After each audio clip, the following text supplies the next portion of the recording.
NH7 TV news. Hinganghat शहरातील संत तुकडोजी वाड येथील रहिवासी आणि बँक ऑफ इंडियाचे सेवानिवृत्त कर्मचारी श्री बंडूभाऊ डेकाटे यांचे 5 ऑगस्ट रोजी आजारपणामुळे दुःखद निधन झाले। त्यांच्या निधनाने कुटुंबियांसह परिसरात शोककळा पसरली आहे। मृत्यूनंतरही समाजसेवेचा संदेश देत श्री बंडूभाऊ डेकाटे यांनी आपल्या हयातीतच देहदानाचा संकल्प केला होता।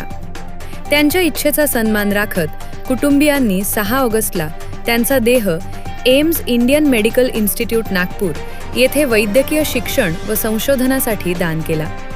देहदानामुळे वैद्यकीय विद्यार्थ्यांना मानवी शरीर रचनेचा अभ्यास करण्यासाठी मोठी मदत होणार असून हा निर्णय समाजासाठी प्रेरणादायी ठरत आहे।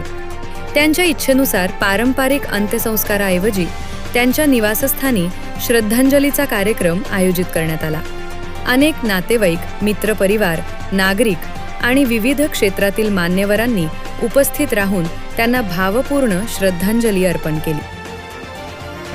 तथा स्नेही मित्र तसेच बँक ऑफ इंडिया हिंगणघाटचे सेवानिवृत्त कर्मचारी स्मृतिशेष बंडूभाऊ उर्फ प्रभू शामरावजी डेकाटे यांचं दीर्घ आजाराने काल रात्री दुःखद निधन झालं।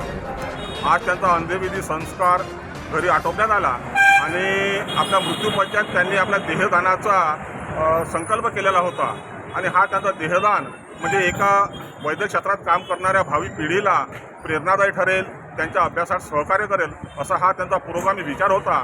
निश्चितच हा त्यांचा संकल्प समाजासमोर एक आदर्श ठेवून जातो आणि या आदर्शाचं स्मरण सर्व त्यांच्या आप्त स्वकीयामध्ये, स्नेही मित्रामध्ये कायम राहील।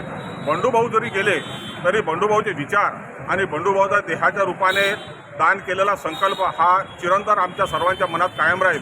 बंडूभाऊला या निमित्ताने मी त्यांच्या विचारांना आणि विचारांचा सन्मान करतो आणि बंडूभाऊच्या दिवंगत आत्म्यास मी चिरशांती लाभो अशी ईश्वरचरणी प्रार्थना करतो आणि भावपूर्ण श्रद्धांजली देतो। मृत्यूनंतरही मानवतेची सेवा करण्याचा संदेश देणारे श्री बंडूभाऊ डेकाटे यांचे कार्य कायम स्मरणात राहील। त्यांच्या पवित्र स्मृतीस भावपूर्ण श्रद्धांजली। उपसंपादक Karim Khan, NH7 TV news, Hinganghat.